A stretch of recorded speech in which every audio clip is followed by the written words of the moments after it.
Hey guys, what's up? It's me, Air Kitty. Alright, I am back with Let's Talk About Me. Me. Talking about me today. I can't remember. I remember where we were, but I don't remember what the next one was after the Parents from Mars quiz. I think... So this is the Parents from Mars quiz, so if I can at least get here. Yes, they are aliens. Though you've done everything you can to teach them the ways of planet Earth. Shut up, I don't care. We're going to Misery Meter. How are you? Fine. How are you? Fine. How are you? Fine, thank you. And you? Fine. Fine, fine, fine, fine, fine. How many millions of times per day do we all go through this phony, meaningless exchange? Heaven forbid you should tell the truth, because we're all just perfectly fine, right? Just for a moment, put your social skills aside and mark the following statements true or false. We're gonna pause this right here for just a moment. Girl Lingo 101. Many of you have probably already experienced this firsthand, and to those that have, I am sorry. But for the most part, when a woman just says fine, and it is with tone, you know, there's a difference between, yeah, fine, and fine. Very different. Just because she says she's fine, doesn't mean she's actually fine. Yeah, if she says fine, like that, she's not fine, she's out for blood. Walk away. Probably not the right idea to say, is it something I did? Because more than likely the answer is yes. It is all your fault, but she has no way of telling you without completely exploding. Or feeling like you might get defensive. No, sincerely, men and women need to learn better communication skills. I hate it when women do that to me even. And they're like, fine. And I'm like, well, okay, if you're not going to be honest with me, then I'm going to assume you're actually fine. I'm going to walk away. To which then they actually start telling me what's wrong. And I'm like, yeah, don't tell me fine. And then not tell me the truth or something like that, or been like, you don't actually mean it. I hate when women do that. That's why I personally don't do it, because I hate when women do it to me. But let's get back to the quiz. My best friend is prettier than I am. I don't know, I mean, I feel like especially now, I feel like I'm fairly more confident about my looks, but I also think my best friend Patrick and my childhood best friend Danny, both of them, I think, are equally as good looking as I am, as egotistical as that sounds. But it's because of the fact of, you know, I think they're both very good looking people.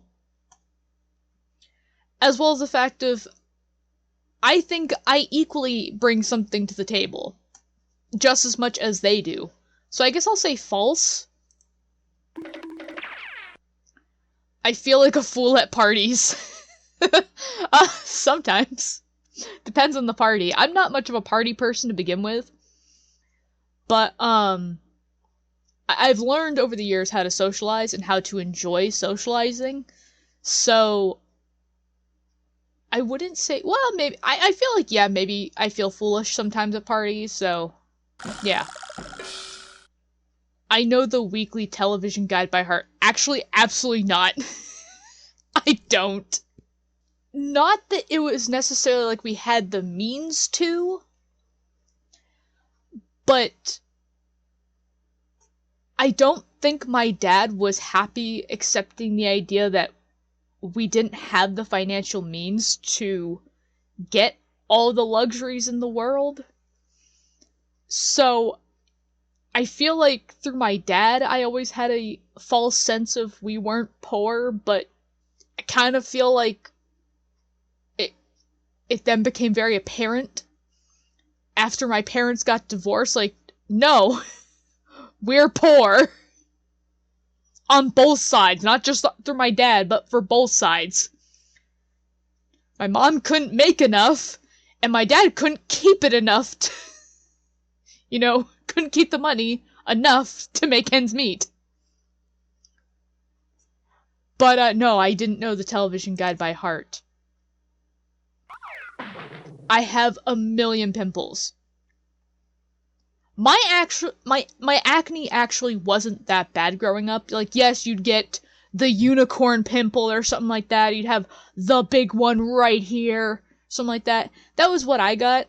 But I was very thankful that I didn't have what some people have, like, just like the outbreak on the cheek and it looks like a crater kind of idea on both sides or like on the forehead.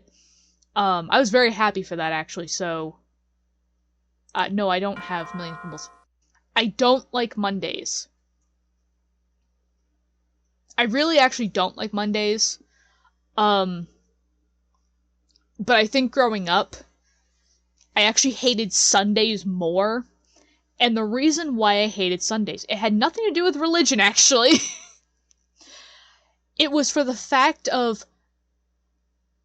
So, for most people, Sunday is the day where they chillax, they rest up before Monday hits, they get everything done that they have to for Monday. And that's not how it went down in my house. Sunday was the day that it seemed like we always had plans to do something. So, typically for me, by the time Sunday evening rolls around, I want to be home, in bed, in my jammies, playing a game, watching TV, not being bothered. Because I'm preparing for Monday. And I'm enjoying the last bit of Sunday that I have. God so help you if you ruin that.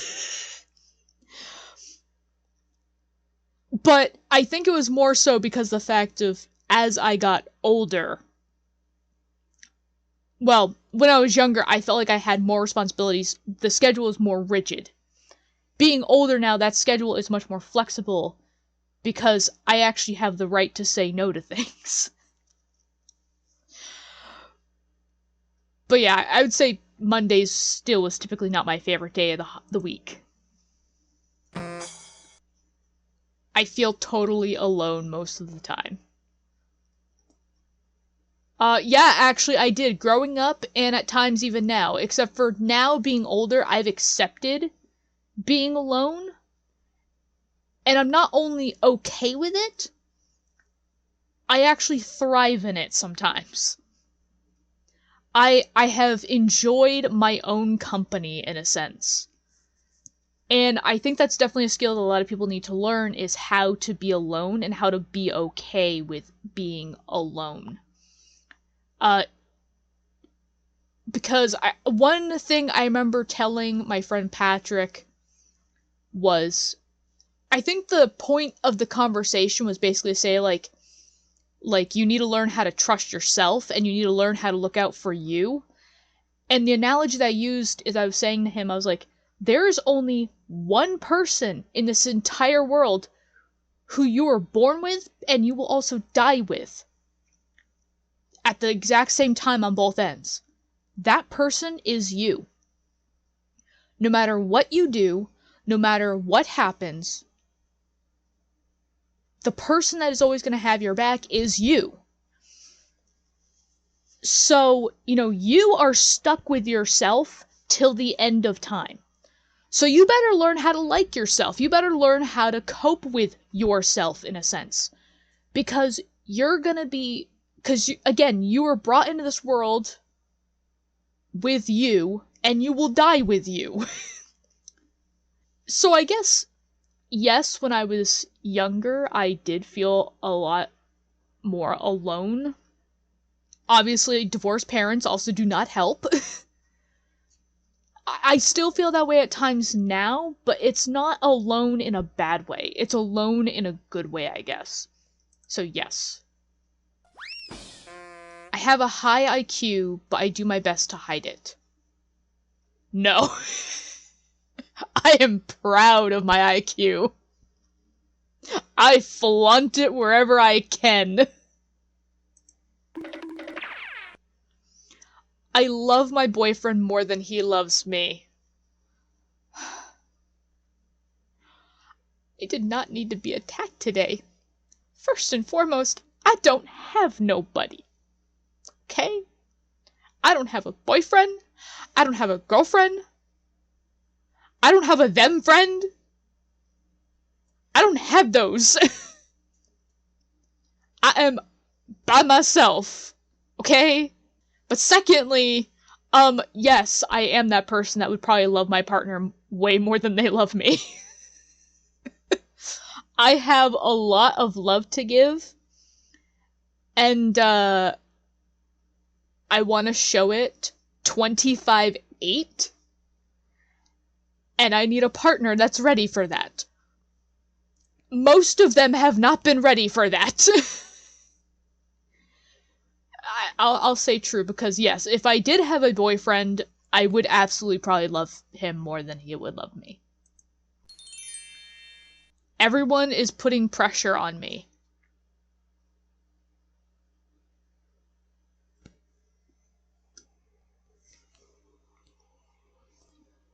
I don't know. I actually, I don't know exactly how to answer this one, actually, because, like, even so in school, I feel like, yes, maybe I got pressured a lot more when I was younger, but more so to be like, pressure to always make sure I'm doing the right thing and being the person that, I'm growing up to be a good person and a upstanding citizen of society kind of idea. But I don't think all of it was bad pressure in a sense. And then on top of that, like, my friends, I don't think really pressured me into doing anything. And I was not one of those people that fell easily under pressure. I don't buckle under pressure necessarily like that, like peer pressure and stuff like that. I did not care about being cool growing up. Not only because we had the DARE program, but just it was a fact of, like, okay, being cool is not a science. Being able to breathe through my lungs because I don't have smoke in them is science. I can prove that. I cannot prove that I'm gonna be cool when I smoke cigarettes or smoke pot. Can't prove that. Nope, but I can prove that I'm gonna have problems and an addiction if I do either one of those for a certain amount of time. So, no, I would say people didn't really pressure me. I must make sure everyone is happy all the time. My friends, my family, total strangers. Yes, this was probably worse when I was younger. Very much so, actually. When I was younger, I was very much a people pleaser. And I remember actually, I think my mom and I having a conversation, and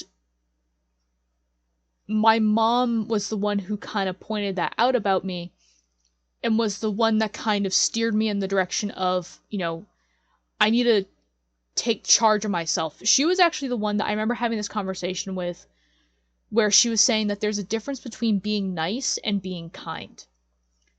Being nice is being, like, people-pleasing. Doing things that others want done. Being kind is doing what is right and doing right by other people. So, like, kind of going with that saying of sometimes you have to be cruel to be kind. Kindness is not always about doing what makes people happy. Kindness is about doing what is best for that person, I suppose. And I remember, because my mom had made that distinction between me at the time, she had said, Michaela, you're really, really nice, but sometimes you're not kind. And it really put a lot of thought, or it like made me think a lot about who I was and who I wanted to be, growing up and everything. And I kind of made that distinction to myself as like, I want to be kind. I mean, I want to be nice too, but ultimately I want to be kind. I want to be able to do right by other people. Yes, I do still want to make sure everyone is happy, but I understand that sometimes in order for people to be happy, they have to be sad sometimes too. They have to grieve. They have to not be okay. In order to be okay, they have to admit that they're not okay. So, I don't know, but I guess ultimately the goal is to be happy, so yes, I think I'd say I do. My parents are always compared. This was a question in the other one, and I think I said no this one. I've never been compared to my sister or anybody else. Though I do kind of wonder if my sister's been compared to me or something like that. The only reason why I asked that is because she's the youngest, and I was the oldest, and obviously, like I said, like, I always did really well in school, me and my brother did. My sister, she was more the normal kid. She wanted to hang out with her friends, and she was more interested in her social life and stuff like that. School was still important, but only as a means to, not upset our parents in a sense. Like, she was like every other kid where she didn't see all the benefits at the time. My brother and I were the weirdos. So yeah, I don't like Tuesdays. Tuesdays, they're not too bad. I don't really care for them, but they're alright. Boys don't like me.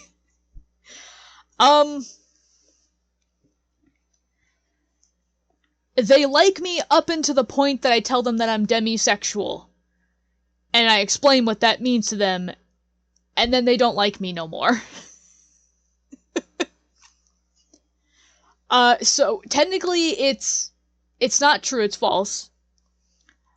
But it ultimately then becomes true. I am fat. I mean, I'd say I'm a little husky. I'm fatter than I was at 13 and 16. But I think everybody gets that as they get older. Yeah, I'm fat though. I'm fat. I have no special talents. That is absolutely false about me. I have absolutely a bunch of special talents. Some of them are not talents necessarily that I feel like can be quantified, I suppose. So yeah, I cannot get up in the morning. I can get up by myself. It's just, obviously, again, as I've gotten older, I don't have all the sprightliness to, just jump out of bed and get ready within, like, 10 minutes and stuff like that. Like, it's too much on my heart now, okay? I'm getting old. My heart's not quite there anymore. I can't do it anymore. So I can get up in the morning. I'd just rather not. I am the only girl I know who cannot stay out after 10 p.m. on weekends. Actually, funny enough, so our school dances actually were either on Friday nights or Saturday nights. I think some of them were actually on Saturday nights. And they would go until 11 p.m. So, for my family, it was fine. Typically, like, obviously, like, no, I couldn't be, like, out at the mall or, like, just be hanging out on the streets past 11, but, like, if I was at a friend's house and stuff, and, I told my mom, like, hey, we just started watching a movie, so-and-so's parents said that they'll drive me home, is that okay? They were totally fine with it. It was just they wanted to be informed about what was going on, and I was typically good about informing them about, like, where I was and who I was with and what I was doing. Granted, because I had nothing to hide. Yeah, I think the only thing that was different about my parents that was probably considered a little bit more strict was the fact of, at 16, it was fine, of course, but, like, at, like, 13, 14, I was not allowed to be dropped off at a mall with my friends and we just walk around and hang out. That was a big no-no for us. I think the reason being because of the fact of, like, one, child snatching. My mom was very concerned about child snatching, and I think with good reason, because now being an adult, and I'll see, like, a group of, like, little 8 and 10-year-olds just wandering the mall, and I'm like, where are your parents? I feel like I need to stay with you now, because I feel like there's gonna be just some creepy, perverted guy walking around, you know, like, hunting down these girls to steal them, because I can't lie, I'm like, I feel like that they find, like, 6 little 8-year-olds easy grabs. Like, I feel like I have to be the parent now. It's weird, and society has changed so much, and I don't like it. Yeah, I feel like for me, though, as a parent, my kid would, at, like, 10, 12, I would be like, no. You're not going to the mall. Or someplace, you know, where you're not gonna be, you know, supervised. Because again, it's like, yeah, the behavior that I exhibited at 12, 14, and the fact that I was a people pleaser, would not have saved me versus, like, now. Now, I would have been kicking, screaming, biting, everything, probably. I would have put up a fight. 13, 14, I probably would not have put up a fight. Because I would have been scared, like, that I would have been doing something wrong. And I don't think that's something that's not a behavior that I think girls should be taught, or have instilled in them from society or something like that. It's like, no. But anyways, yeah, no, I could stay up until 11 p.m. if I wanted to. I just usually chose not to. I don't like when... Actually, Wednesdays in school were probably my favorite days, because that was late start day for our school. So we started school an hour later, which meant I got to sleep in an hour later, which was so much... Oh, that was so heavenly. We kind of have it for work, too, technically, for me.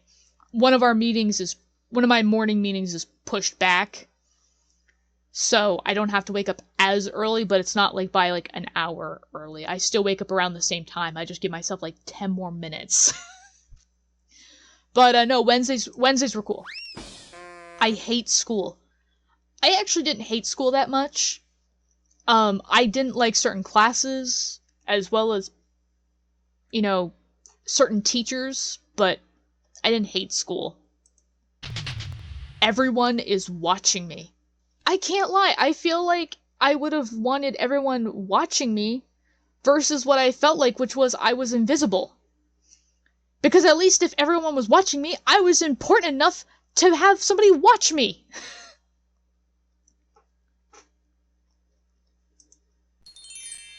No one pays attention to me.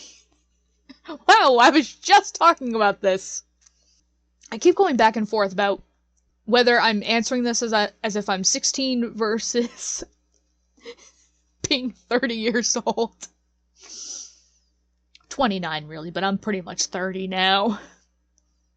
Granted, for the most part, nobody needed to pay attention to me as much. I typically parented myself, I suppose. Not like in a mean way, not like my parents didn't do their job, but it was more the fact of I was mature enough in a lot of situations that there were certain situations where they didn't need to watch over me as much as they need to watch over my brother and sister. Again, like I said, they put a... Actually, I'm pretty sure they told a couple family members, they're like, if you have a computer and you let her use it, put her on Barbie.com, she's entertained for hours. You can just leave her there, she'll be fine. I'm fairly certain that's what they told some family members. And same thing. Same thing when like we'd be babysat and stuff like that. They're like, Michaela's probably gonna be on the computer. Just let her play her computer. You don't have to do anything. So, I don't think anybody needed to pay attention to me as much, so no. I mean, it's true, no one paid attention to me, but wasn't like a bad thing. The only guys who have ever showed an interest in me are pathetic dweebs. No, I've caught some eyes of other, like, guys from, like, other cliques and stuff like that. Not just the geeky clique or something like that. But then again, I was part of the geeky clique. I think actually I consider us the freaks because, like, we weren't just, like, the gaming nerds. We were the ones that, like, we liked magic and witchery and spiritual stuff, as well as, like, we were, like, the anime nerds and the weebs. So we were the freaks. But no, I mean, there were definitely guys from other cliques that liked me. I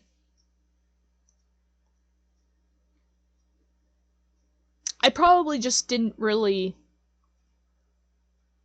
put as much interest in them because I was always focused on school as well as the fact of getting through my parents' divorce. But yeah. So no. I hate Thursdays. I will say I do have a particular dislike for Thursdays because it's like the fake Friday. I'm like, if we were to just take Thursday out of the calendar entirely and it just went Sunday, Monday, Tuesday, Wednesday, Friday, Saturday, I'd be happy with that. I would be okay with that. So yeah, I hate Thursdays. My hair is oily, dry, full of split ends, lifeless, unmanageable, frizzy. I mean, I do have split ends. I will admit that. I do have split ends. I need to get that, taken care of. My hair isn't really, like, dry, I suppose.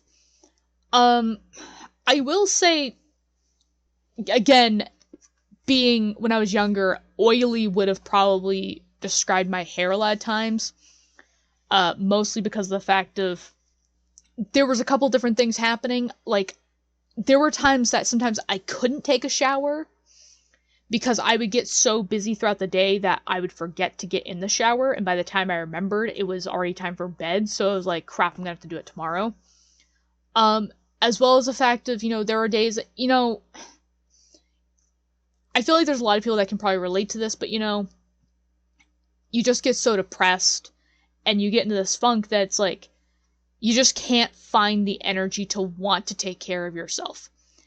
And I think during my parents' divorce, that's where I was at. It was a chore to take care of myself and to wash myself. And it wasn't that I didn't want to wash myself, but it was a fact of, like, I wanted to continue doing projects because doing projects helped distract me from what was going on in my life. And my hygiene took the biggest hit from that. I wasn't typically, like, smelly or anything, or, like, had, like, bad BO, or was, like, again, like, the zits breaking out or anything. But yeah, I think as a kid in high school and stuff like that, yeah, hygiene was one of those things that I had a hard time with. Not only for the fact of, I would get distracted and I'd forget, but on top of that, it was a fact of I was depressed. And I just didn't want to do that. And so it was one of those things that obviously I hadn't really built the habit until, like, I kind of became an adult and I went out on my own and I was like, oh, frick. I don't have somebody to remind me to take a bath anymore. I need to do it myself. So it's like once I kind of started getting my own schedule in my own life, that's when it kind of became like the, frick, I need to start doing my stuff myself. So yeah, I guess, yeah. All my friends have nicer clothes than I do. I mean, I pay attention to fashion, and I am interested in fashion stuff, but I was never interested in modern day trends. Even to this day, I don't like modern day trends. I don't care for them, I suppose. So, like, when it came to my friends, it was kind of the thing of, oh, they have very similar clothes that I do, so we're on par with each other. And I guess even now, it's like, I never refer to my friends as having nicer clothes than me, I just refer to them as having nice clothes. Like, their style might be different, but I might still like something that they're wearing. Like, oh, they have a really cute skirt. Or like, oh, my guy friend's wearing this really nice shirt that, like, really, like, accentuates his chest or something like that. Like, it looks really nice on him. It's just, I don't see that kind of stuff, so, no. People talk about me behind my back. I mean, I wouldn't know because they're talking behind my back. I don't know. Probably, honestly.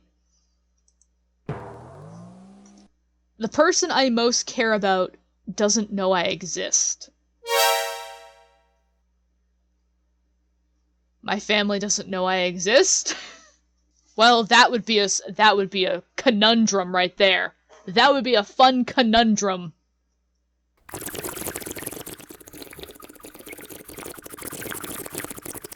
But no, that's false.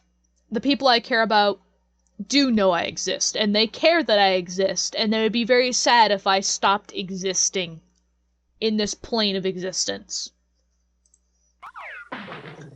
The minute I have something important to do, I get a new pimple. I'm gonna say no to this question, but I guess to kind of flesh out the answer on this one a little bit more.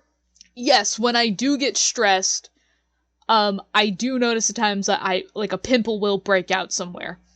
But it's typically when I'm really stressed that I notice I start getting acne. But it's never like when something important, the minute I have something important to do. And now I'm realizing the context of this question, like the whole idea of like a presentation or something. Or like going on a date. And I'm like, no, this didn't really ever happen to me too much. And I guess I just kind of accepted that, you know, acne was a part of being a teenager and everybody had pimples. So it's not like I was any different. So, yeah, false. In school, I give wrong answers on purpose so people don't think I'm too smart. I really don't understand what is the reason for why people think being smart is uncool? Like they're a nerd or something? Because I'm like girls when they're dating. So, yes, I want a guy that's going to care about my feelings, but I also want a guy that's intelligent enough to carry on a conversation with. I don't want a guy that's dumb or out of touch, or, you know, doesn't care about the same topics that I care about, and is just going to blow me off in a sense. Like, I don't understand, because, like, this is so contradictory to what women actually want. And even, like, women in high school, young women in high school, they don't want a guy that's stupid. They don't want a guy that focuses only on sports.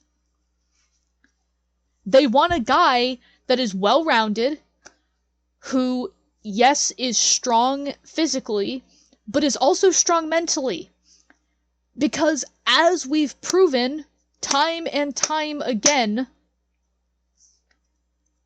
brains are going to get you further through life than just pure strength. So, remember that, kids. Being intelligent is sexy. Being intelligent is attractive. Don't let anybody tell you that you're a Poindexter or a nerd just because you like reading books or you like learning. Because, trust me, when you get out of that setting and you get out into what we call the real world, aka when you become an adult and you have to take care of yourself, and you're looking for someone to settle down with, a lot of people are going to be looking for somebody like you, in a sense. They want somebody that is kind, of course, and they want somebody that is smart and sweet, and stuff like, well, they want somebody that's kind and sweet and, is romantic and cares about their feelings and stuff like that. But they also want a person that is intelligent, who knows their stuff and who's not just gonna talk, out of their rear. So yeah, stay in school, kids. Learn something.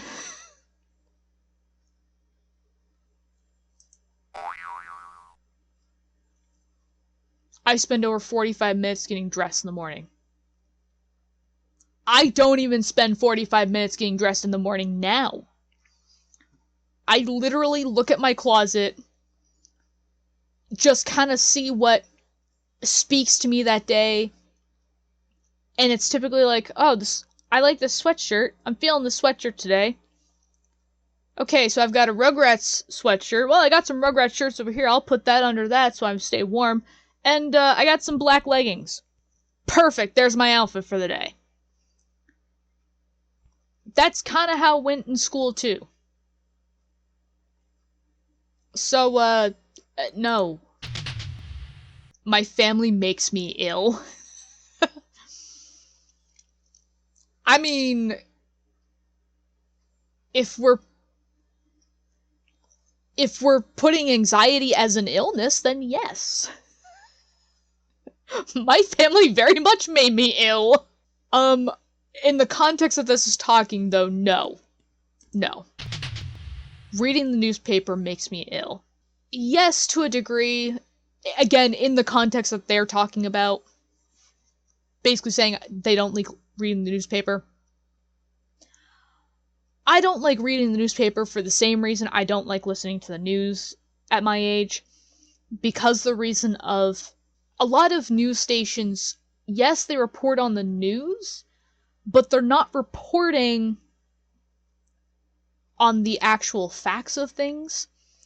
It's very much hearsay, as well as the fact of they're giving their opinions on some of them. And I'm like, I don't want your opinion. I don't care about your opinion. I want to know about what happened.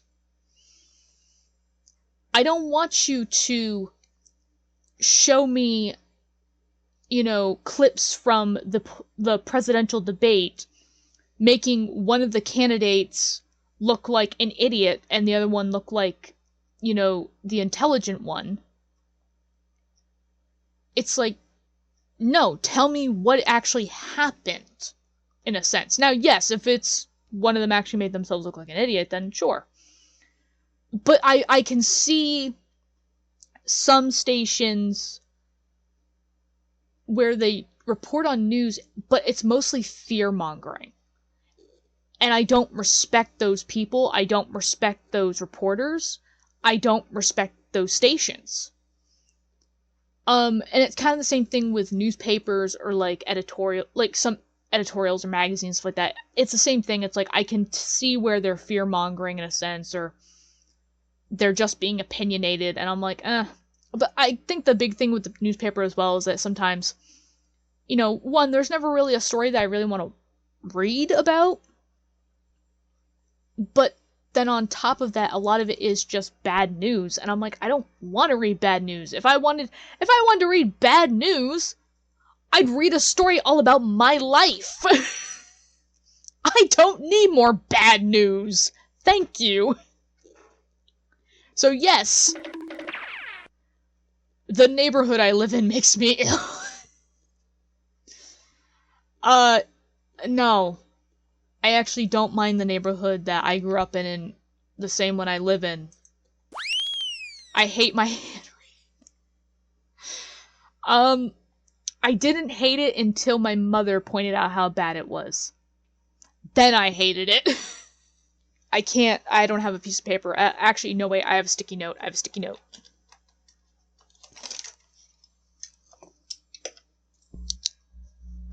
I'm just gonna write down the same sentence that they put there. And I'll show you what my handwriting looks like. This is my handwriting. And I just realized that I also didn't put proper grammar on that. It just says, I hate my handwrite. And I didn't even spell right. I don't know what's wrong with me, okay, guys? I hate my handwriting, and I also hate how my brain is processing thoughts today, okay? But yeah, I don't like my handwriting either. I can read my own handwriting, but I have never... Okay, I have been complimented once ever in my life of how I've, like, written something. Like, somebody actually saying that they liked my handwriting. Only once in my life. A lot of people have said that I have doctor's handwriting. Just dealing with life day to day is overwhelming. Oh, sweetheart, that is an understatement if ever I've heard one. Yes, dealing with life day to day is overwhelming. It's called having chronic anxiety. And I have it. Yeah. So yeah. I hate Friday. Who in the world would hate Fridays? I mean, I'm not talking about, like, okay, I want to know the person that, like, legit just hates Fridays. Like, they don't have anything planned. They don't have an actual reason necessarily. They just hate Fridays. I don't understand the people that are just like, I just hate Fridays. And I'm not, like, I don't know. No. Totally not true. I seem to always be yelling at people I love. Oh, I thought I was gonna say people that love me always seem to be yelling at me. I'm like, true. I think the funniest thing ever was when my brother joined the Navy. Obviously, like, yes, this is still kind of during the time of the divorce and everything like that, and tensions were high and everything. Because now my mom had, like, 3 adults living in her house. Or rather, 3 in development adults. But I remember when my brother joined the Navy, he was saying that one of his reasons for joining the Navy was because he was like, well, if I'm gonna get yelled at, I might as well get paid for it. And I was like, fair point, fair point. I don't know if I'd say that I always yell at people I love. I surprisingly talk louder with people that I love, in a sense, because typically I'm a little bit more soft-spoken. I try to be a little bit more quiet around people. But when I get really into a discussion, like, I get louder, I figured out. And it takes me a while to figure out, like, oh, I'm probably yelling right now. So I'd say probably no. No one understands me. At 16, this would have been a yes. At 30, this is a no. There are a lot of people that understand me and my situation. I didn't understand where they were coming from. Such as the idea of, like, when your parents say, I understand that, life right now is hard, and you're like, no, you don't understand at all. It's... I see where my parents were coming from in that instance. And I wish there was an easy way for me to say, like, how to get around that, like a parent saying it to a child, like, how do you get around that in a sense? And I don't think necessarily I have the answer for it. I'm sure that there are people out there that have figured out better ways of saying it. The only thing I've learned in almost my 30 years on this earth is just saying to somebody, I understand, but then not following it up with something, like giving a similar situation, or a similar experience in a sense that you've had, doesn't help the situation, and it doesn't help that person really see that you actually understand where they're coming from. I'm not necessarily saying trying to compare experiences and say that, like, oh, I understand your pain completely. But to say, like, I understand the feelings that you're feeling right now. And I think that's probably more valuable, is being able to convey that you understand how that person is feeling. So, I would say false for me. I love weekends. I freaking love the weekends. I loved them as a kid too, but I love them even more as an adult. I just let Olaf in and I saw, like, I think it's just a hair, like a clump of hair or something like that on the floor. And I legit thought another spider had come up to say hi to me, and I was like, oh, please no, for the love of God, not now. Why do they always want to say hi to me when I'm recording? But yeah, no, I love the weekends. Nothing ever happens to me. I am dying of boredom. I think even as a kid this was false for me because my life was in such chaos. Again, after my parents divorced, I prayed for the days where I would be bored, where nothing would ever happen to me. I was just praying for the days when my parents wouldn't be coming at me and telling me that I reminded them of the other parent. So, no, this was very much false. It's still false for me now, too, because I'm like, I realize it's like, stuff isn't just gonna happen to me necessarily. I have to make it happen. If I want something to happen, I need to make it happen. So if I'm bored, I'm gonna go out and do something about it. Oh good, we're at the results. Wow, I'm at like a meh. You're either just getting into puberty, or you are beginning to get more comfortable with it. Things are either going to get much worse or much better very soon. Sorry. I don't know why this is making me laugh so hard.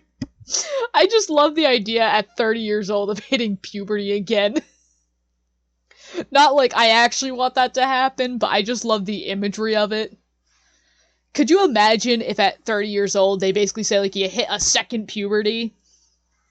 And I love how it's just like, it can go either way. It can get worse or it can get better. And I'm like, that's how my day-to-day life feels most times. My life could get worse or it could get better. I don't know. It's kind of a toss-up right now. It's up to the great creator right now how my life's gonna go. But no, I love that. Olaf. Pick a side. Dang it, Olaf. Gotta take my blanket off. Open up the door for him. Go out in the cold. Gotta sit out in the cold, wait for him to think about if he wants to go upstairs or not. Then gotta try and warm up again and try not to leave the door open because I'm letting out the heat. Don't have kids, guys. Don't have fur babies. No, do both of those. They're both wonderful things, but just be more prepared about what you're doing. So there's another try this. Let's see what can I try? A do-over. There's a lot of things in my life I'd probably want to do over, but go back through the quiz and pick the 3 things that bother you the most. Develop strategies to deal with them. Get input from any adults you admire and trust. I'm a little concerned that there was 3 questions in a row that talked about things that made me ill. I'll say that. Have some close friends take this quiz with you. You know what they say, misery loves company.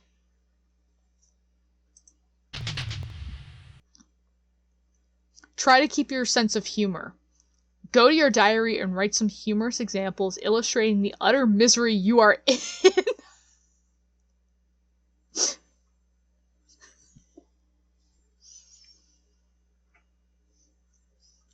So we're making my depression into a joke? I mean, accurate, that's what everyone does now, so I'll be hip with the kids now, but that just seems a little degrading, I suppose. Send us some of your misery moments at the Let's Talk About Me website. Look through a bunch of magazines and send away for pamphlets giving you foolproof advice on how to be beautiful and popular. Now shred them to pieces. I can't lie, that's actually a great idea. Go to all of these like very superficial pyramid scheme kind of crap companies get pamphlets from them, then make a video about me shredding them up and basically telling people, you don't need it. You don't need it. They say you need it. I'm here to tell you, you don't need it. You're beautiful just the way you are, okay? Get out. What am I getting out? Read the biographies or autobiographies of people you admire. See how incredibly happy, not, they were as adolescents.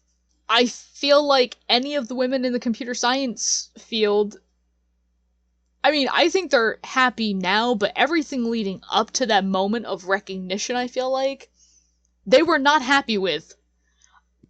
Simply because of the fact of, like, it took many years and trial and error in order to get the recognition that they deserved. But yeah, so, my life's at a meh. My misery's at a meh. I'm apparently going to be entering a second puberty here on my 30th birthday, so stay tuned for that. Looking forward to that, and I'm gonna move on to whatever the next thing is.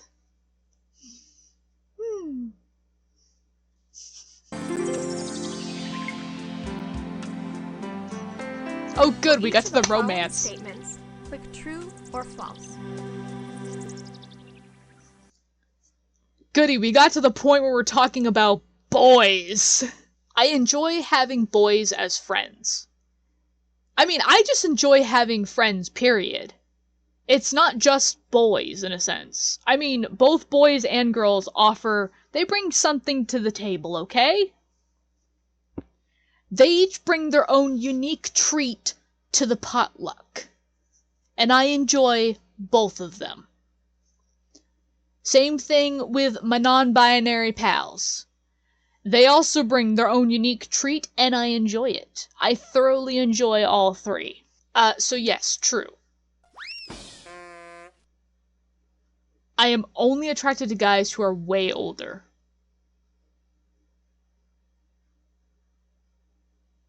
Like, we talking like my daddy's age? Like, ugh. I don't want him old enough to be my dad. That's just weird. I thought for a minute it was gonna end on the sentence, I'm only attracted to guys, and I'm like,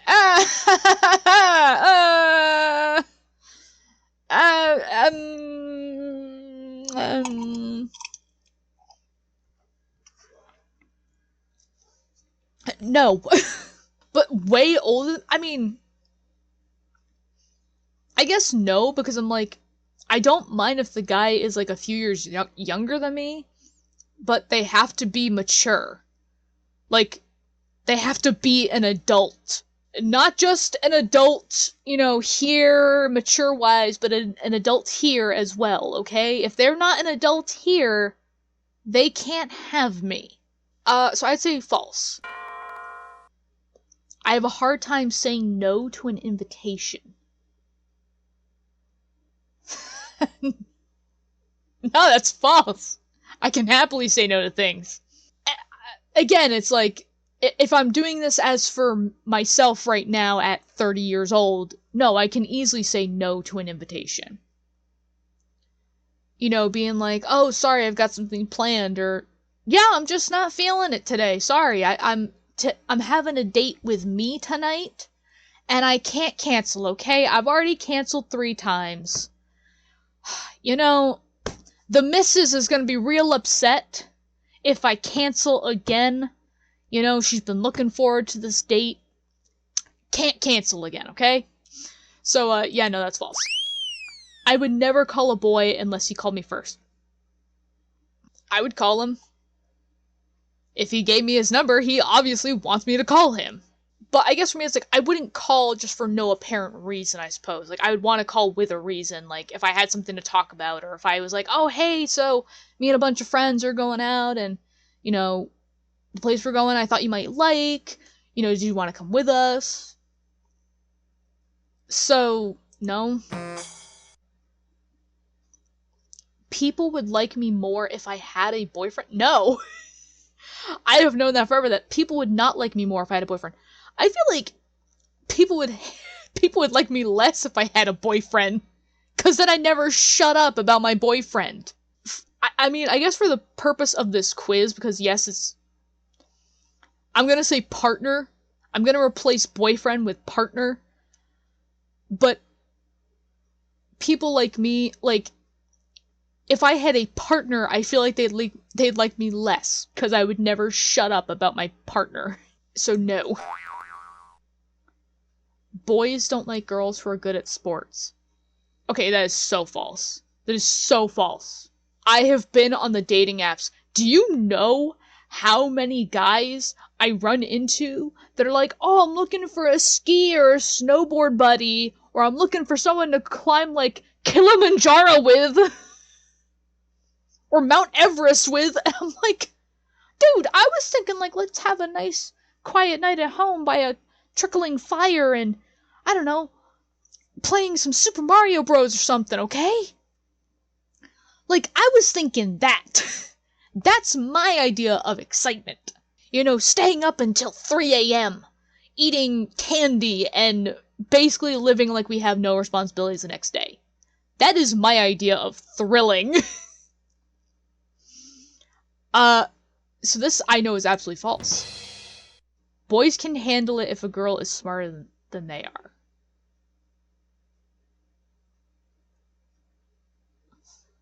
I feel like now I'm taking this question a little bit more literally, but boys can handle it if a girl is smarter than they are. My immediate answer is no. They cannot handle it.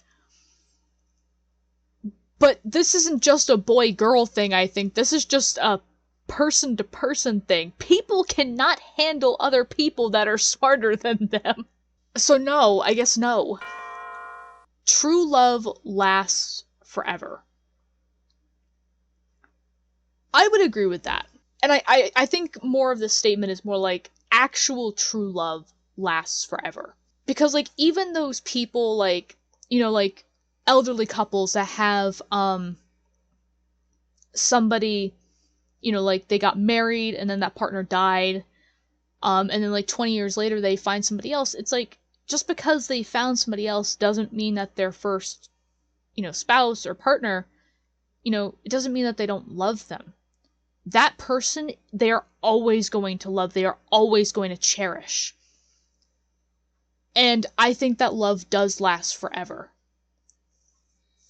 It's gonna get real complicated in the afterlife, though, I'm gonna tell you that right now, so. Get ready to deal with that one if you believe in that kind of thing, but I do wonder that, actually. How does that work in heaven? How does that work in the afterlife?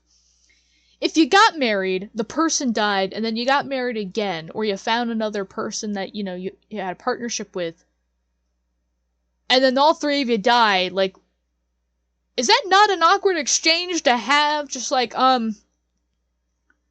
Susan, meet Mary. Mary, this is my first wife, Susan. But yes, very much still, I do believe that true love lasts forever. I act differently around boys. No, not really. Not boys in general. Like, I think maybe I might act a little differently with somebody that I really like. Of course, when you're around somebody that you really like, you become a little bit more flirtatious. And that's what I do. I become a little bit more flirtatious. But, yeah, no, I don't act differently around boys in general. Or people that I like. I guess in this context, it's people that I like, but I guess... No, I would say still no. I have kissed, and it was gross. I have kissed people that are bad kissers, yes. But I'm not one of those people that's, like, hates getting kisses. I love getting kissed by my partner and stuff like that. Like, kissing my partner is the best. I live for those kisses. So no. It is impossible to have a decent conversation with a boy. No, I don't think that's true at all. again, at 30 years old, I think this is even less so true, but even when I was in high school, I found a lot of people to have a decent conversation with. You know, it was just in some of those conversations, like maybe there were things that we didn't really find as important as the other one, and I could accept that. Um, but we still had decent conversations. So I'd say that's false. My girlfriends and I all like the same point. This actually did happen. This actually did happen with me and my high school friends actually. There were a couple guys that like we went through like phases with. One of us would like them. I think like we'd try our luck or something like that, and then like it wouldn't work and the feeling would fade, and then like the next friend would like them and it would fade, and then the last friend would like them and it would fade. So yes, this actually did happen to me. The only guy I like is my best friend's boyfriend. Oh, no. No. I don't know what context they mean this in, and don't get me wrong, my boyfriend's then or my best friend's then boyfriend, or at least my high school best friend's then boyfriend, now husband. Obviously, I do like him. I think he's great for my best friend. You know, I get along with him very well and stuff like that. So it's like, yes, I like him for her. But not like I like him, I want to steal my best friend's husband away. And I mean, like, even the same thing with my best friend Patrick's boyfriend. You know, I love spending time with his boyfriend. And, you know, we have had great conversations and everything. We get along great. But again, it's like, I have no interest in stealing my best friend's boyfriend away from him. No. The only guy I like is my best friend's boyfriend. So I'd say probably false. Because also on top, it's like, I like other guys other than just my best friend's boyfriends. I can't imagine why a guy would ever be interested in me. That I think is absolutely false. And I think that was also false too when I was in high school. I could give several reasons for why I think a guy would like me. But I knew why they didn't become interested, and it was more me than anything. It was because I didn't give them a chance. Either I wasn't feeling the spark. It was kind of the thing of I didn't know at the time that I was demisexual. So I wouldn't see the signs that I wasn't interested, that the bond only went so far as friend and it wasn't going further. It took me many years to figure that out, that once I've entered into the friend stage and it hasn't progressed more than that, it's not going to progress further than that. Like I said, it took me a long time to figure that, and I know that's not exactly just a trait that happens with people that are demisexual, but I mean, like, for me, it was a thing of, you know, I was waiting for that instantaneous spark to be like, I love this person. And I'd have crushes on people, but I realized after a lot of years that it wasn't the person I was actually in love with, it was the image of the person I was in love with. I had built a bond with the image of the person that had nothing to do with the actual person themselves. That's kind of how my sexuality went in high school. But I still was confident in what I brought to the table. When you feel nervous about telling a boy something, you get one of your girlfriends to tell him. I did do this a bunch of times, actually. I feel like now I have the cojones to do it myself. I feel like I'm more confident now to be able to walk up to a guy and just even casually just been like, hey, I think you're cute. If it's not too much trouble, would you like to go out to go get drinks or something? Well, not drinks, because I don't drink, but been like, do you want to go out and get breakfast at some point or something like that, or go get lunch? I think I'm a lot better at it now. But yeah, no, if this had been me in high school, I would have botched it so badly. But I did do this actually to my friends. I would have one of my friends go tell the guy or ask the guy something. So yes. Boys are as insensitive as they seem. They can be, but I've learned, obviously, it's not because they're trying to be insensitive. Actually, a very funny story about my ex, actually. It was funny, because, I'm gonna put a list up here, and it's 5 words, plus a bonus word, translation of what women say in day-to-day conversation. And I remember I had showed him this list, because it was just funny, something in the conversation that reminded me of it, and I showed him it. And I remember he had asked me something like, oh, like, hey, did you want to watch a YouTube video together or something like that? And I was like, oh, yeah, sure. And he legit was like, wait, is that on the list? Do I need to translate that? And he, like, literally went through those. He's like, no, it's not on the list. So you really mean that, right? And I'm like, yes. The only one I actually use is the bonus word. Wow. When I say wow to something, and it's with that, like, emphasis, it means exactly what it translates to. But I don't think all guys are insensitive. And again, it's like, I know that they don't really try to be. It's just that they think very differently than how women think. They do have a more simple way of thinking about things, and honestly, I'm jealous of that. There are times I wish my thought processes weren't as complex. I wish I could think of things as simply as guys do.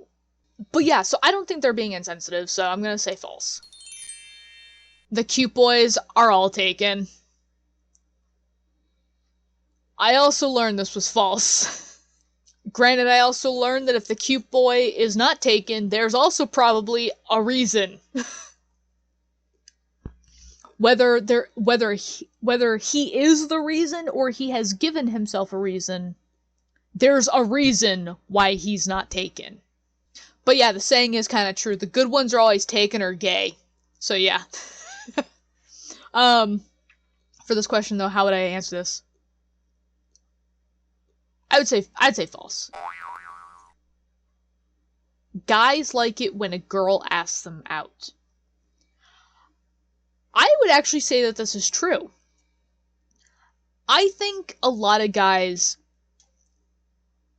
like it when a girl takes initiative. One, because it shows confidence, and confidence is sexy. But it also shows, the guy that it's not all on them. They're not the ones that have to initiate everything.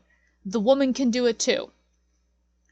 And I do think, that is one thing in society that I think we need to try to get away from, is the fact of, guys have to initiate everything.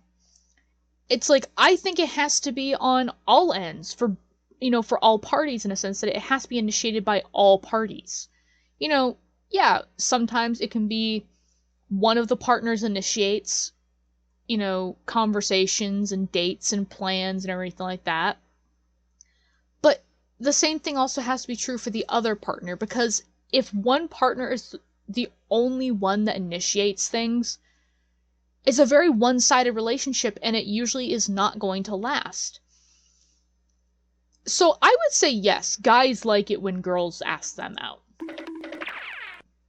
Boys like girls who wear sexy clothes. I mean, they do. Whether they're gonna like them enough to bring them home to their mothers is another thing. I mean, yeah, I think, okay, granted, girls like girls who wear sexy clothes, regardless of their sexuality. Everybody likes wearing sexy clothes, regardless of their gender. So yeah, I would say this is true. I could not date a boy my friends... I think this was supposed to be friends and family didn't like. I would have to agree with this statement. And it is for a couple of reasons. So, obviously, my friends and my family are the people that I trust most in my life. They are the people that have been there for me when I needed somebody. They are the people that have been there for me even when we had an argument and fought. They were still there for me. They are the people that I am going to get the closest to having complete and utter unconditional love from. Again, I think it really goes with the trust thing. I trust my friends and family that they have my best interests at heart. That they are not saying that they don't like the guy for their own benefit. They are saying it for my benefit. And I did kind of have to learn this one the hard way at times. There were guys that I liked and I was dating that my friends and family didn't approve of. And in the end, I hate to say it, my friends and family typically were right. That person wasn't right for me. They did not treat me with the respect and the love that I needed and wanted. So I would say this is true. That if my friends and family do not approve of a guy, I will not date them. But honestly, I can tell you right now that, especially now having that experience and going through all of that and trying to learn from it, that situation is, again, very, very unlikely in a sense. Don't get me wrong, every girl has a friend, that they do the background check with, they do the second opinion, how about this one? And if that friend gives the nay instead of the yay, sorry, you're out. And it's yes, if I do the background check with the friend and I go yay or nay and he goes nay, I'm okay, we're not there yet. We're not picking that one. So I would say true. You're getting there? But the more time you spend with boy friends, the readier you'll be for a boyfriend when the moment comes. Don't rush your heart and body into something your head isn't ready for. It's a cute quiz, but again, I don't take this with a lot of, with a lot of grains of salt in the sense because of the fact of I know for myself that I am ready for a relationship. It's just trying to find that right person that clicks with me. Obviously, this is again from the mindset of a teenager. But yeah, I don't think this is accurate. But what's in the try this? Friend. Have a Hollywood is hurtin' party with your friends. What is that? Rent a bunch of romantic videos. Include some older ones too. Invite the girls over to make fun and basically tear them apart. Notice how the girls get the short end of the stick. Retell the story as you think it would have happened in real life. Max out on as much junk food as necessary during this one. Okay, we do this already.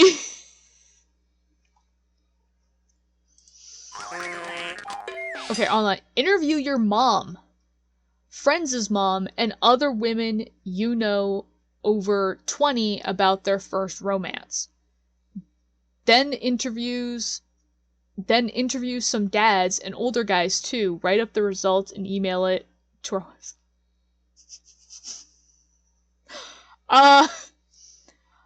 My mom's first romance ended in a divorce. I don't know if it was my dad's first romance, but if it was, it also ended in divorce.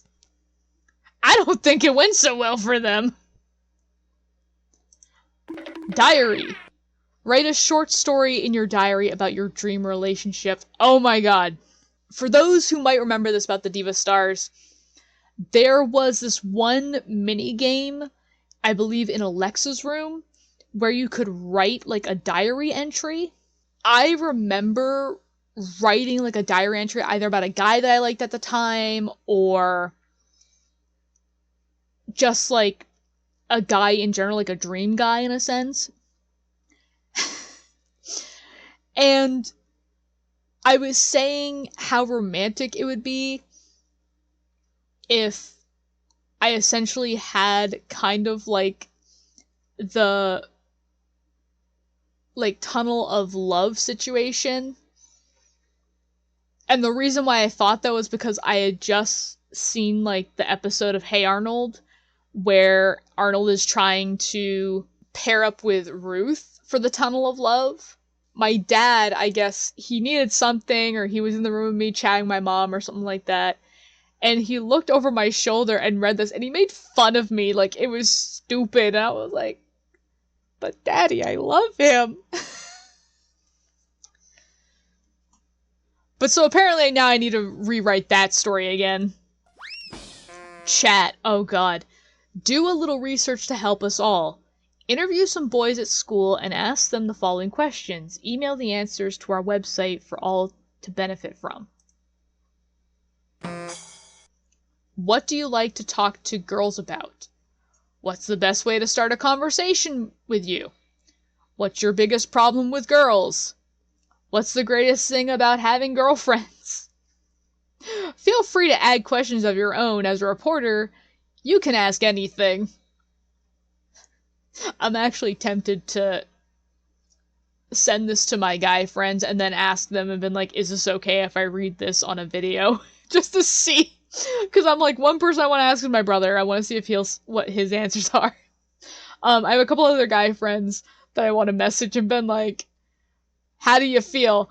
As well as the fact of I kind of want to ask my friend Patrick. Just to get some guy answers in there. But yeah, fun quiz. Not taking a whole lot of merit from it, but it's cute, I guess.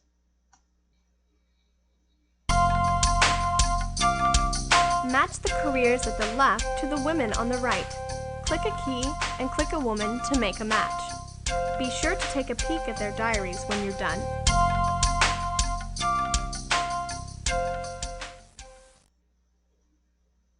Okay, so this is Know Your Herstory.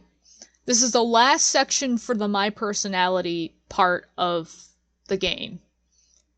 And I'm apparently matching women to their careers?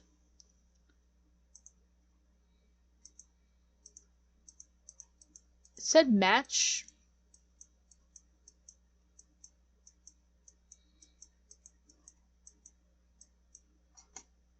Take the quiz? Oh, okay. Oh, I know something about Sappho. I know she's like an icon for lesbians. Hatshepsut. I do know Hatshepsut. She was an Egyptian pharaoh. Because I actually did a high school report on her. Because she was the first female pharaoh. I do remember that. Can I read anything about her? No. Chinese empress. Well, I'm gonna guess the one that has empress and looks like she has an Asian name is probably the Chinese empress. Sappho. Sappho was, I believe, she was a poet, technically. I'm trying to think if there's anybody else that I remember. Emma Willard sounds really familiar, but I don't remember. Jofina Baker, I think she might have been the entertainer. She looks like an entertainer. Birth control activist, I feel like, is probably gonna be more of like a modern day woman. So either, I think that's an O. So Golda Meir or Barbara McClintock? I feel like... I feel so bad because I know I'm gonna butcher the name, but,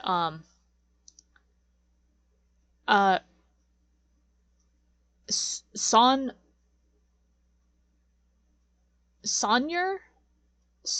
Truth? I'm gonna guess she's the civil rights activist. 1, 2, 3, 4, 5. 1, 2, 3, 4, 5. Okay, so it does match up. I don't know for sure, but Sanger, I think that last name is maybe I'm like I'm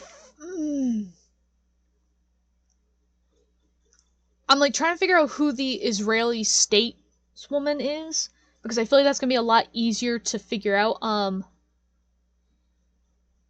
think actually Emma Willard was an author.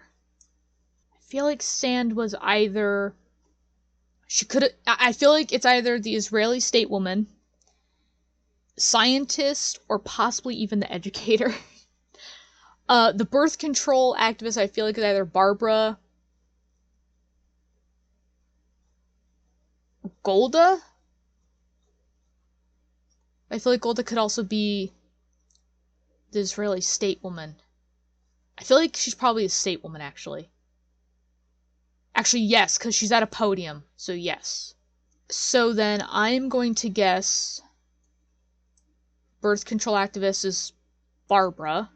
I feel like Margaret is the educator, and George Sand was the scientist.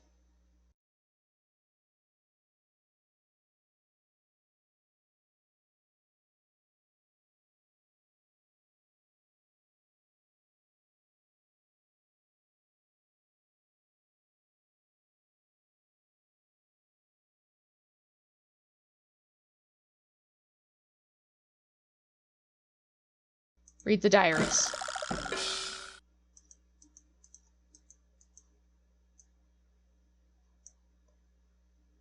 Okay, so Queen Hashtapat, I did get that right. Dear Diary, every morning I put on the robes of Pharaoh and present myself to the people as the mighty ruler of Egypt. Though it has been difficult, I have achieved peace and riches for my country. It is not easy to be head of the army, to build roads and temples, to keep Egypt rich through trading, and to defend Egypt from attackers. But in Egypt, women have always been strong and well respected. And it is because of this tradition that I now have the skills and knowledge I need to run this country. All countries should be so open to the equality of men and women. Of course, as pharaoh, I have to wear the traditional male clothes that all Egyptian pharaohs wear, and because of that, many of my own people do not know that I am a woman. Nonetheless, I rule the country as well as any man ever has, if not better. I actually wonder if this is an actual diary entry, in a sense, from Queen Hashtapat, or Pharaoh Hashtapat. I don't feel like a lot of the things that are being said here are actually true to what she would have said, in a sense, or like how I understand that it would have been translated, obviously, into English, and the interpretation might have been a little bit, iffy, but still, I'm a little just like, I don't know. But so we got Hashtapat right. The Empress. Dear Diary, I'm amazed by how far I have come in my life. Once a mere concubine, one of the Emperor Hessen Feng's many women, now a powerful force in Chinese politics. It all started when I bore a son in 1856. To think that if boys weren't so highly prized in Chinese society, I would never have made it as far as I have. And yet here I am now, fighting for the rights of girls. With the birth of my son, I immediately gained so much power that when the emperor died in 1861, I became the Dowager Empress. Nobody could pass a decree without my approval or make any political decisions without my backing. That's how much people respected and listened to me. In 1899, I thought I wanted to leave that high-pressure life, but I couldn't abandon my people. When I saw the Japanese defeat China in the 1890s, wow, I had to return to restore order and peace. I had to flee China again in 1900. But when I came back, a year later, I realized that my mission in China really was. I realized what my mission in China really was. As a once powerless girl who made it to the top, I really wanted to help other girls also have better lives. That's why I started fighting against the painful practice of foot binding and lobbying for the state of education of girls. Sadly, girls are still not as prized as boys in China. But if other women continue the work that I started, perhaps someday they will be. I will say that yes, in not even just in China, but in Asian cultures in general, it does sadden me that women are not as highly respected as men. And it is the same thing like in Middle Eastern countries too. I am sad that like Americans and Europeans are really the only ones that have any sort of freedom for their women. I mean, I understand, like, obviously, like, no, like, Japan and China, they're not third world countries in a sense. But they don't, like, women in those countries don't have the same rights and expectations as women in American countries. Like, there are still expectations in Japan that women, you know, will become wives and that they will serve their husbands in a sense. And yet in America that ideology has kind of gone away for the most part. It is now socially acceptable for a woman to focus on her career and not have to worry about having babies and, you know, not having to work for her husband, I suppose, as well as the fact that it's okay for her husband, in a sense, to take on the wifely duties, in a sense, instead of her. It's one of those things where I do hope the freedoms and the luxuries that we American women have, one, continue to expand until we are sincerely equal to men and men are equal to women. But I hope that same ideology and that same acceptance flows into other countries that don't have, you know, such things.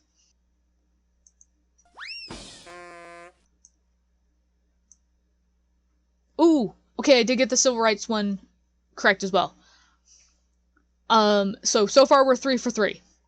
Dear Diary, it seems like only yesterday that I was a slave named Isabel Hardenberg. How well I remember that fateful day when I gained my freedom, renamed myself Sonnenur Truth, and began traveling the country giving lectures and telling people about the evils of slavery. Since then, I have faced hostile white crowds and have stood strong. I have faced angry white men, and I have said to them, "Look at me. Ain't I a woman?" Of course, I am still not really free. As a black person, I do not have equal rights with whites. And as a woman, I do not have equal rights with men. But I am a fighter, and I will face any trial put before me. The only way to help solve the troubles that black women like me face is to make people aware of them, which is why I am writing my autobiography. I will live off the money I earn from that, and I will go to the South and help to find jobs and homes for the newly freed slaves. Though I am tired, and though there seems to be no end in sight to my travels, I will not stop until all women are equal and all slaves are free. So yeah, this was actually, I think, during the first suffrage movement of women, and I believe right around the 1800s.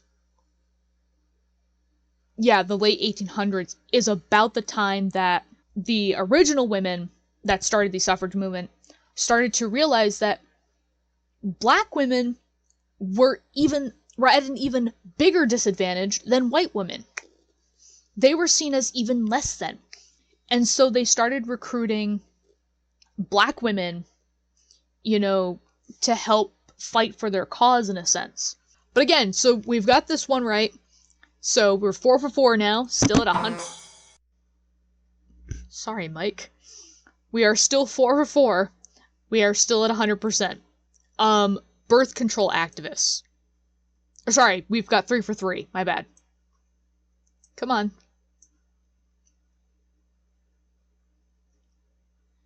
I don't think I got this one right. Okay, so we're 3 for 4. We're 75%. Dear Diary, I am writing to you from my jail cell, where I am being held for speaking out in support of birth control. It does not frighten me to be here.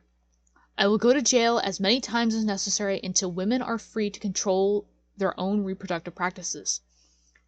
I firmly believe that until women have the freedom to decide when they want to have children and how many children they want to have, they will not be equal with men. That is why I have started The Women Rebel, a magazine promoting birth control. There is nothing more important to me than freeing women from the chains of biological servitude. Men can try to keep me quiet, but they will never succeed. It is kind of funny, and I know that even right now, the discussion of birth control is quite a controversy and stuff like that. And honestly, no one's gonna sway me away from my own beliefs in a sense, but I am one of those people that I am pro birth control in a sense. But I do think that in some ways, female and male birth control, and sorry, I wasn't thinking, birth control isn't a controversy. Sorry. Well, sometimes it is when you think of certain religions, but I was thinking of,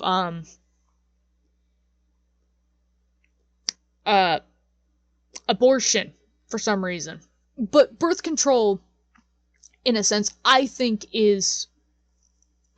that insurance should cover both male and female birth control in a sense. Just because, for one, I think it would help out women, of course. But then on top of that, I think guys should also have the choice about when they want to have children or not.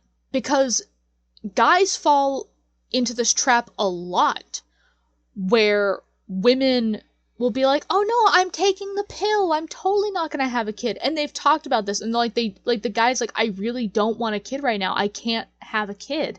They do the horizontal mambo, and then, he finds out that she lied, that she wasn't taking the pill or something, or she wasn't on birth control, and then she ends up pregnant, and she doesn't want to have an abortion.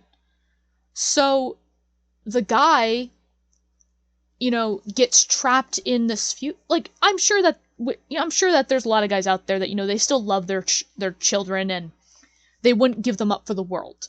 If they could assure that they'd still have the kids that they have, but just have them maybe a few years later when they could have assured, a little bit more resources for them, I feel like some of them, would have felt like that would have been a better future for their kids.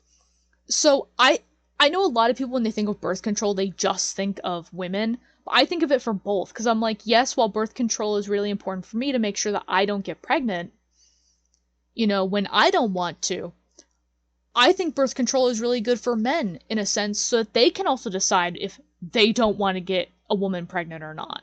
And that's why I'm like, I think it would be more beneficial if we could have birth control covered for both men and women. Just because women are not the only ones that get screwed over with an unforeseen pregnancy, or, an undesirable pregnancy, in a sense. The guys do too, a lot of times. Okay, but so, again, only 3 for 4, but let's see who the educator was.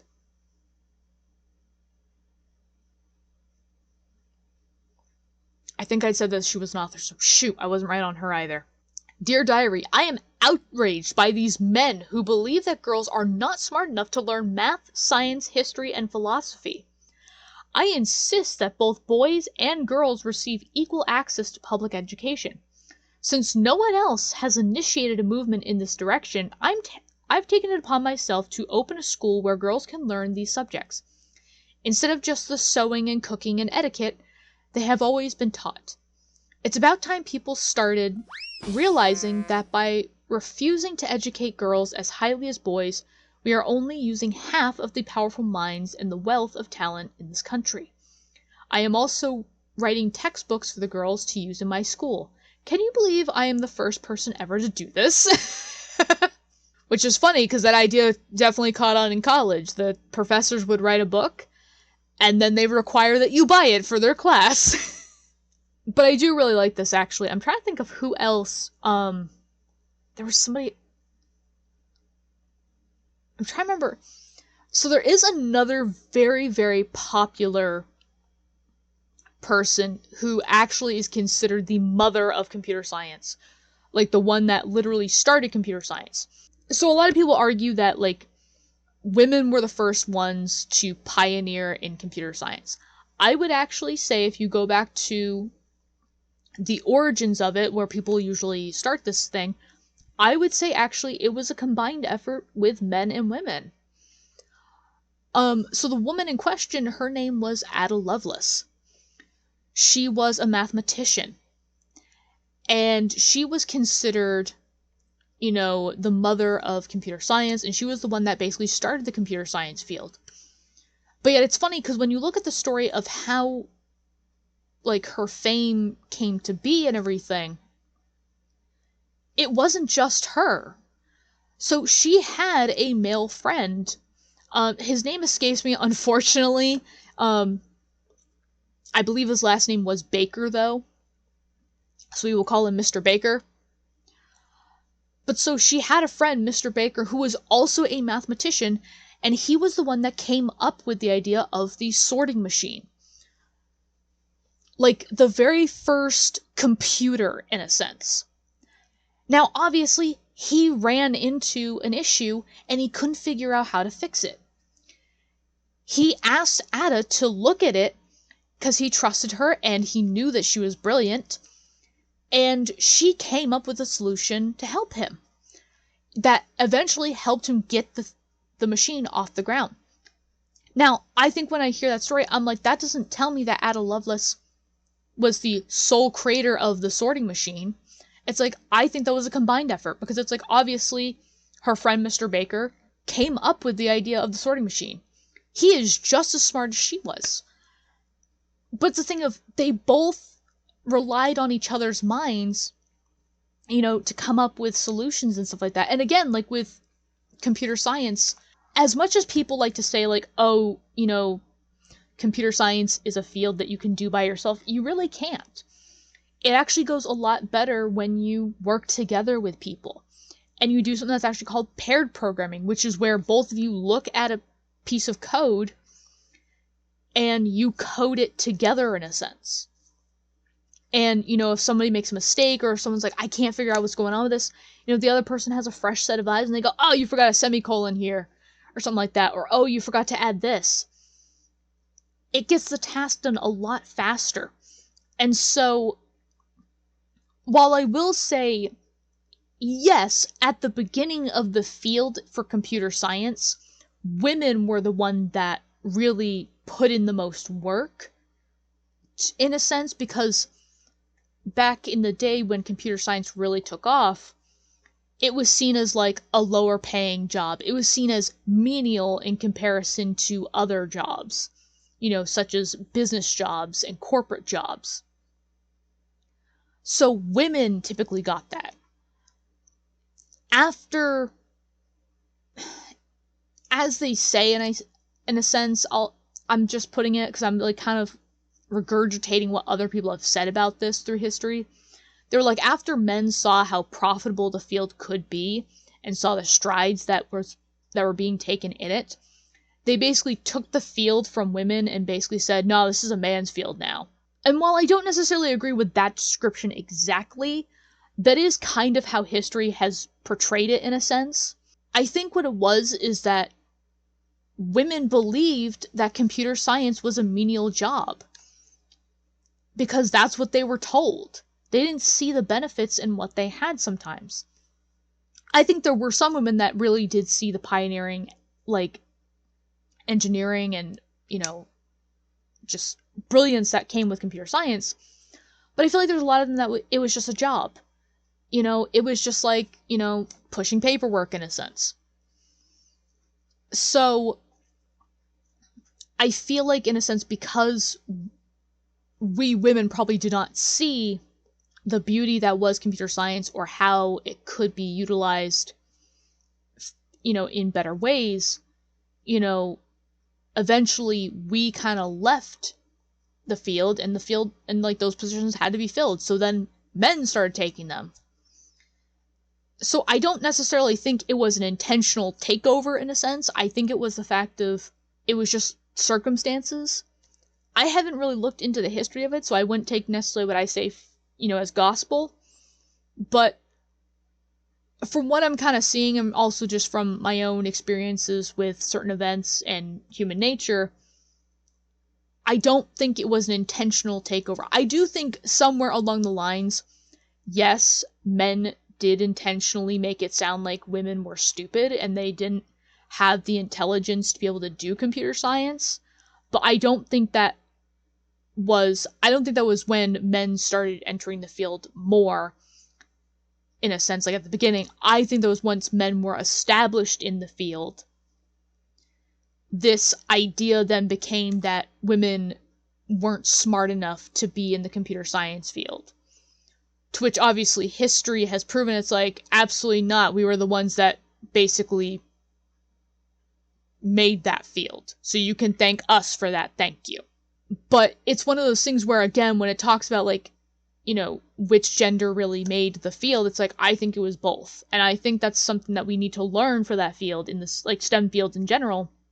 Because really, they pioneered all STEM fields. Engineering, mathematics, technology, and then, like, the sciences. They pioneered the entire STEM field, both of them. So I think it was a combined effort, and I think people need to get off their high horses and accept that both genders can do the job. It just takes, a certain mentality and a certain amount of discipline to be able to do the job. It's not an intelligence thing, it's a discipline thing. How much discipline do you have? But anyways, that's my 2 cents. Didn't get the educator right. Ancient poet better be right, though. Yes, I got Sappho right. Dear Diary, oh, how nervous those men of Greece are about my new society. The men are frightened because I have founded a sacred group only for women, based on my fervent belief that women maintain a special power over life and death because they can give birth. What the Greeks don't know is that women have been flocking to me for years to learn about the secret glories of womanhood, to bask in the beauty of great poetry, and to challenge the backward thinking of men. But it is only now, when I have become famous, not only on my little island, but all through Greece too, that men are starting to fear my power and influence, and the radical nature of my teachings. What makes them angriest is that some even say that my poetry, which I am famous for, rivals that of Homer, who is considered to be the most respected and prolific writer in the land. They cannot stand the thought of a woman being a better poet than their beloved Homer.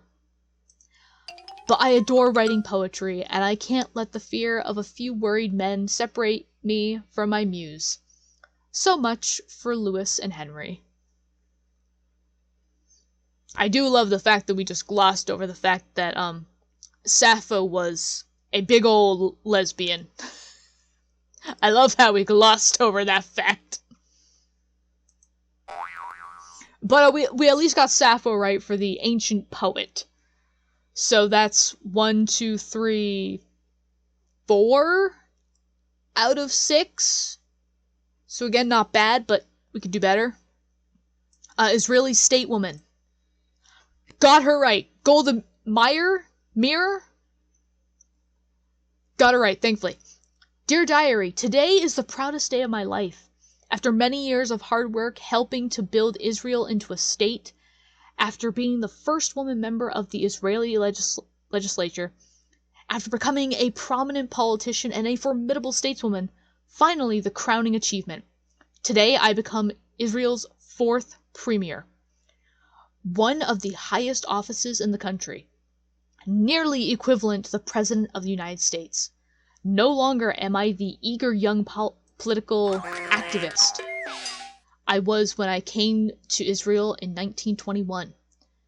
Then I was the innocent daughter of Russian immigrants and an idealistic American girl. Now, after years of fighting for my people and my homeland, I will go down in history books as an example to girls everywhere that women can do anything men can do, even be president.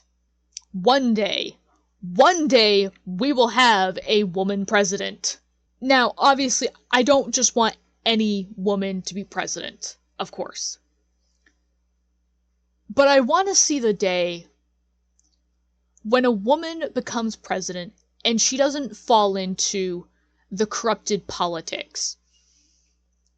You know, she doesn't fall into all the hearsay that women can't do this and women can't do that. And women are too emotional to be president and stuff like that. And I want to see her actually get crap done. And I mean like significant stuff. And again, I'm not just talking about women's rights. I'm talking about things for the American country. Like stuff that we need.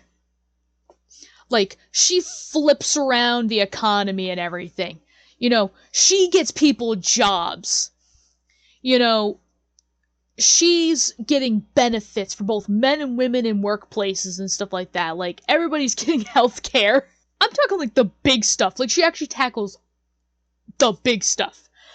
I completely understand, though, that the big stuff does take many years to fix. So it probably wouldn't just all be her. It would have been like years of things in place and then her putting on like the cherry on the top kind of idea to finish it all off. But even still, I want a woman to fix those issues. And I want to see her make it look easy. Because I'm like, that would be such a swift kick to the teeth for everybody in America. Not only do we get the first woman president, but she also got more crap done than, like, the last 50 presidents in the United States.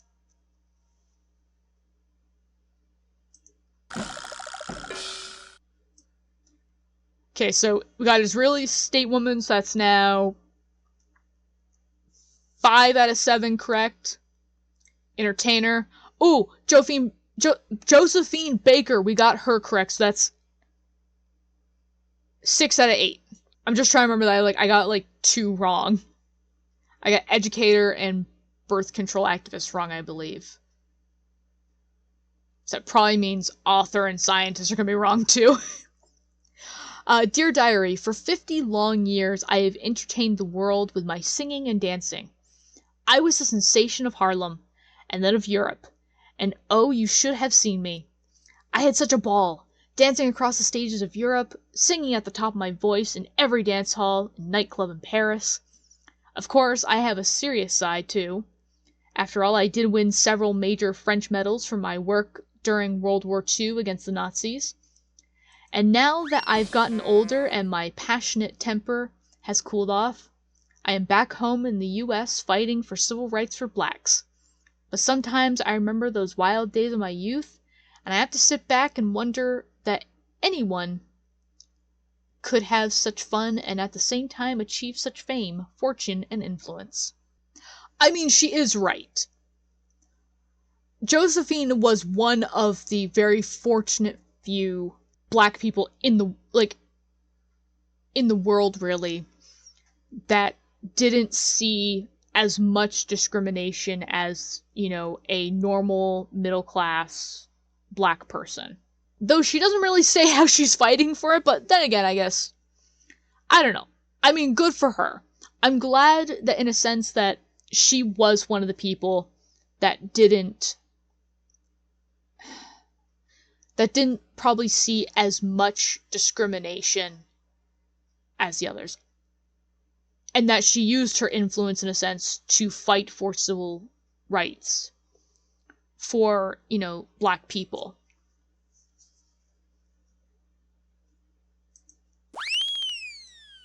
Okay, author. I think I put you as the educator, so yep, was wrong about this one too. Dear Diary, I am so tired of the injustice of it all. Men have much more freedom here in Paris than women do. They can go freely to the theater, lounge in the cafes late at night, and be a part of the literary crowd. I have written 120 books, but I had to dress like a man and go by the name of George in order to get them published.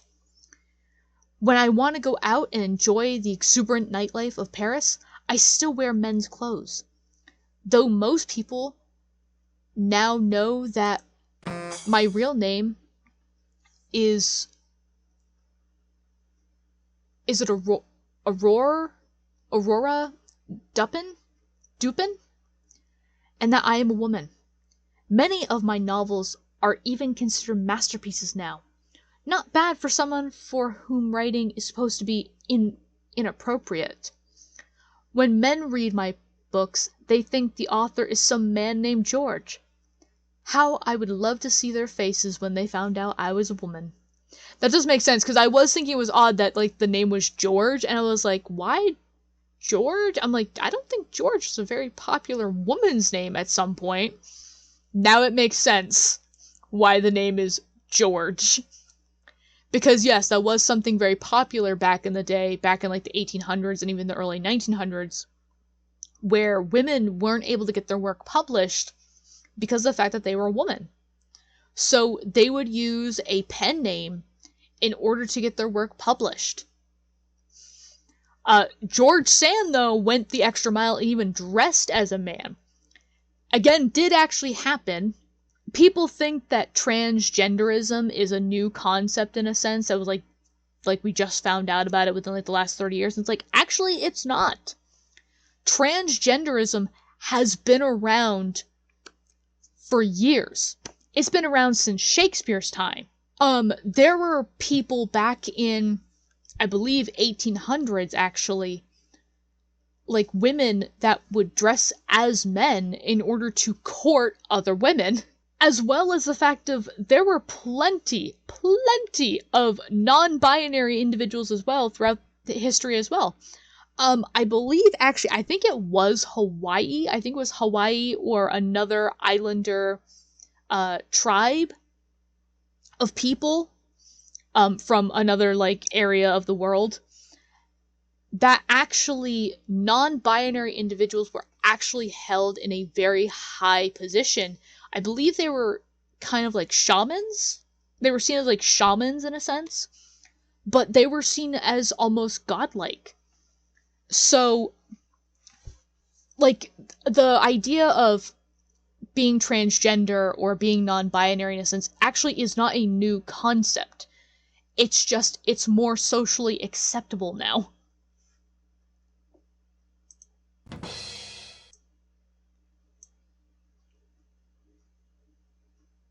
Okay. Well, that would have given it away if I saw a doctor. Dear Diary, finally at the age of 81, I am getting my due. 35 years ago, in the 1940s, I made a scientific breakthrough in genetics that was not recognized as important by any of my colleagues. Almost all men, of course. It was not until 1970 that I was even awarded the National Medal of Science for my work, and finally, in 1983, I also received the Nobel Prize for Physiology and Medicine. What makes it even more exciting is that I am the first woman ever to win this prize unshared. I know my male colleagues have always thought of me as a radical because I've never been afraid to break with established scientific theories in order to get to the truth. No wonder it took so long for them to recognize my achievements. I'm sure they felt threatened by a woman challenging their research. But thanks to my adventurous spirit and my dedication to my work, today I am considered one of the most important figures in the history of genetics. How I hope that won't be so unusual in the future. Science has always been a man's world, and it's about time that changed. So, yes, again, like this, even in the 1940s, the sciences and stuff like that were kind of starting to be dominated by men. And this is kind of where the mentality started happening. Because I believe in World War II, I know that there were a lot of women that had computer science jobs. Like in programming and stuff like that. But I believe in other science fields, men still dominated those fields. And so you still kind of got this mentality of women weren't good enough to be in the field with men. I wish I knew what what achievement to genetics, or like what breakthrough in genetics she had made in a sense, because I am interested to know what she what she was talking about with the Nobel Prize and everything. It is sad that these women kind of go under the radar, that they don't get more recognition, because obviously when we think of technology and science and stuff like that, we have Albert Einstein, Steve Jobs, Bill Gates, Turing, all of these men through history. Now, don't get me wrong, they have all made great strides in science, and they do deserve the recognition that they got. But at the same time, it's like there's a lot of women that don't get recognized for the things that they contributed to the world. Ada Lovelace, she was, a fantastic mathematician and programmer in a sense. Grace Hopper, same thing. She did not start out as a programmer. Literally, she was in the Navy as a rear admiral. I don't know if she started actually as a rear admiral when this happened, but she became a rear admiral. Her commanding officer walked up to her with a instruction manual about this big, because they just got their first supercomputer, walked up to her with an instruction manual, gave it to her and said, figure out how this works and make it work for us. Nobody knew how to work a supercomputer or how to make one. So, she was the first one to program a supercomputer. Or one of the first women to program a supercomputer. I don't remember the name of this particular woman, but the internet that we use every single day, people would attribute that to Nikola Tesla. And it's like, actually, no. That was a woman who actually came up with the internet. Who came up with that whole concept, and I think even, patented it. Well, not patented it, but, came up with the idea and implemented it. So it's just sad and disappointing to have all these women throughout history basically be forgotten. Their achievements, yes, still go on, but we don't know them for their achievements like we do with men. And I think that's really sad. And it's I really want to kind of commit to memory a lot of these women, because the fact of I want to be able to have these women in my mind the next time there's a conversation about these certain particular topics, something like that, and I can say, oh yeah, no, this woman actually did this, and this woman provided this to society and stuff like that, so that I can tell people, women have put just as much out there into the world as men have. So yeah. But this is the end of the my personality section. There was a lot of quizzes in this section that took up a lot of time. Some of them were really long too. I don't remember what the next one is. I think it's my body, I think is the next section. So that'll be the next one that we hit up. But yeah, I'm really enjoying this game, actually. I know I kind of going on a whole, like, you know, like, girl power, yeah! That's really not the point of my spiels, though. The point is that, obviously, throughout history, women have not been held to the same standard as men. And on top of that, non-binary, agendered individuals haven't really been held to the same standard as both men and women, too. And it's like, I think that's sad because, you know, all three categories of people, or the entire spectrum of the gender, people on that entire spectrum, they have all made great contributions to the world, and they go forgotten because of the fact of they're gay, or because of the fact of, you know, they're a woman, or like they're seen as not as intelligent in some way. And I think that's really sad. I think that's really a shame in a sense. But yeah, I'm gonna end my spiel off here, so that we can end the video. And I'll probably pick up the My Body here actually in just a moment. Gotta just recuperate myself, get a little drinky drink, and then I'm gonna continue. So yeah, I'll see you guys in the next part. Bye bye.